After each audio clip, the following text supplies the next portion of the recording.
കലാസാംസ്കാരിക രംഗത്തെ സമഗ്ര സംഭാവനയ്ക്കുള്ള കേസരി നവരാത്രി സർഗ പ്രതിഭാ പുരസ്കാരം പ്രശസ്ത ഗായകൻ മധു ബാലകൃഷ്ണന് സമ്മാനിച്ചു. കോഴിക്കോട് നടന്നുവരുന്ന നവരാത്രി സർഗോത്സവത്തിന്റെ 8ാം നാളിൽ ചാലപ്പുറം കേസരി ഭവനിൽ നടന്ന ചടങ്ങിൽ കവി കൈതപ്രം ദാമോദരൻ നമ്പൂതിരിയും ചലച്ചിത്രതാരം വിധുബാലയും ചേർന്നാണ് പുരസ്കാരം സമർപ്പിച്ചത്. കലാസാംസ്കാരിക രംഗത്തെ സമഗ്ര സംഭാവനയ്ക്ക് കേസരി നൽകുന്ന നവരാത്രി സർഗപ്രതിഭാ പുരസ്കാരം പ്രശസ്ത ഗായകൻ മധു ബാലകൃഷ്ണന് സമ്മാനിച്ചു.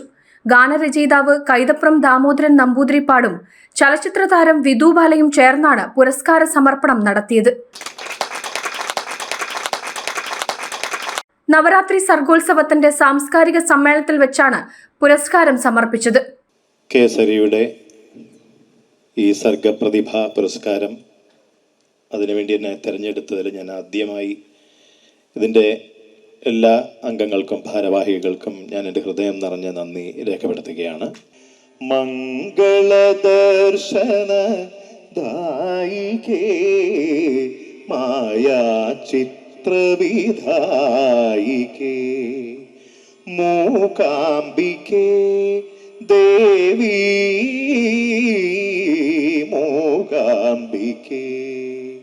സാംസ്കാരിക സമ്മേളനം കൈതപ്പുറം ദാമോദരൻ നമ്പൂതിരിപ്പാട് വിളക്ക് കൊളുത്തി ഉദ്ഘാടനം ചെയ്തു.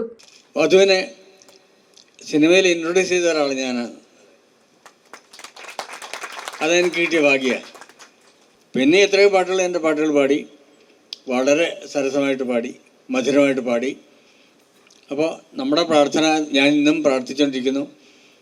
പിന്നെ മധുരമാവണേ, ഉറുമ്പ് തനിയെത്തണേ എന്നും പ്രാർത്ഥിച്ചുകൊണ്ടിരിക്കുന്നു. നവരാത്രി സർഗോത്സവത്തിന്റെ 8ാം ദിവസവും പ്രൗഢഗംഭീരമായ പരിപാടികളാണ് കേസരിയിൽ അരങ്ങേറിയത്. ജനം, കോഴിക്കോട്.